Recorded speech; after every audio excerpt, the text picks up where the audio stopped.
All right, it is time now for Hawk Zone, and we are looking at some of the standouts from Sunday's win against the Texans as we look ahead to Week 15 against the Rams. Now, due to COVID, there's a question mark hanging over that game right now.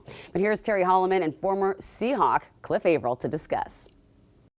Cliff, the Seahawks went down to Houston this past weekend and took care of business in a commanding way. There was lots of guys that stood out for the Seahawks. Who was your star player of the game? Man, I don't know if I could just pick one. I got two of them for you. And I'm so excited to see this young man finally get him a full game underneath his belt, to see the potential that the coaches have been seeing, because a lot of people, I'm sure, have been asking, like, why is this man taking up a roster spot? Rashard Penny, man, hats off to what he's been able to do this last week. Obviously, him putting up, 137 yards, 2 touchdowns, but averaging over 8 yards a carry. I mean, that's impressive. And that shows you why the coaches have kept him on the roster. It shows you why he's steady in those conversations, is because they see that potential. So I'm happy to see that, and hopefully he can continue that. But then we got to talk about my man Lockett, man. Oh my goodness, only five receptions. The man went for 140 some odd yards. So you got to give credit to both those guys. The running game and the passing game, they go hand in hand. So I'm not surprised that both of those guys had a heck of a day. I came out on social media shortly after the game, and I said that I thought that Tyler Lockett is the most important player on his team that's not named Russell. And they kind of came after me. They said there's a guy named Bobby still on the roster. But I do think that Tyler Lockett, with those big, long bombs that he makes, he's just incredible to me as far as a pass catcher. What do you remember about him that made him so special? Because you got a chance to play with him. Yeah, no, Tyler, I think the biggest thing with Tyler, man, is that he comes to work every day. Doesn't say much. Small little guy, don't say much, but then we get on that football field, he got the heart of a lion. He's gonna go out there, he's gonna sauce you up with his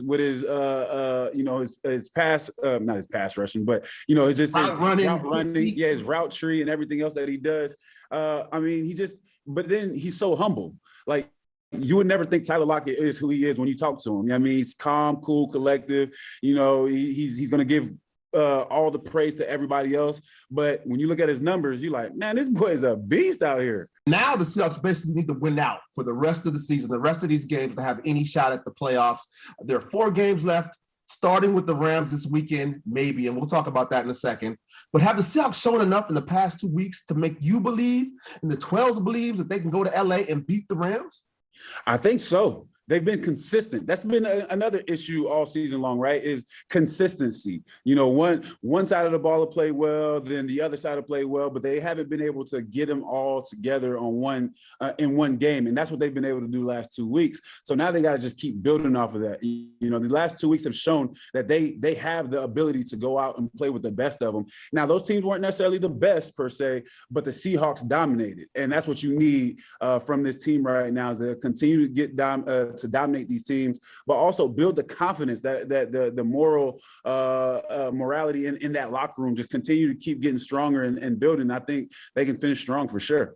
Well, you got your cap on right now, man. I'm gonna call that your coaching cap. Yeah. So let's say you got your head coaching cap on. What do these Seahawks need to do, Coach Avril, in order to be better this season? What do they need to work on? Again, these last 2 weeks have showed us, if you can run the ball, you got a chance. You look at what they did against San Francisco, they had 146 yards. You look at what they did last week, they had 193 yards of rushing.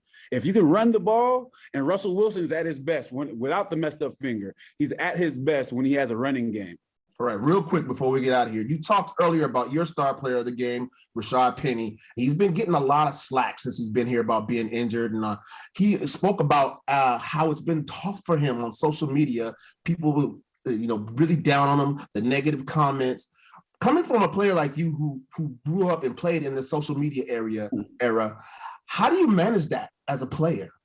You got to be mentally tough. I think that's what separates professional athletes, the real good ones, from guys that kind of fizzle out, is the mental strength, the mental toughness, and that comes with being able to avoid social media, being able to avoid what the media is talking about, not paying attention to TV. I know for myself in particular, I didn't want to read good or bad, because I found myself early on in my career, when I would read something on game day, I'm thinking about those things, whether, again, if it was good or bad. So instead of putting that much more pressure on myself to go perform, I just kind of cut it all out. I didn't pay attention to it unless it was like Mike Bennett was like, "Hey, look, man, we're the best duo in the NFL right now," or something crazy like that. I wouldn't read any of it because I felt like it would mess with my psyche. So it's the same thing for all these guys. Rashad Penny, you just got to go out there and ball out, man. Most of these people don't even understand what it feels like to be in that locker room. To the stress of being in the NFL is hard enough. Well, speaking about social media, as we get out of here, I just learned from Adam Schefter on Twitter that the Rams are now in the intensive protocol for COVID, and they have shut down the training facility. So hopefully we'll get a Seahawks game versus the Rams this weekend. We don't know. We'll have our fingers crossed. And we'll check back in a little bit later and see if they actually have a game that we can talk about. Thank you again, Cliff, for joining us, man. As always, a pleasure to have you. Man, I appreciate it. And hopefully we can get this game, man. I'm really looking forward to it. Fingers crossed on that, gents.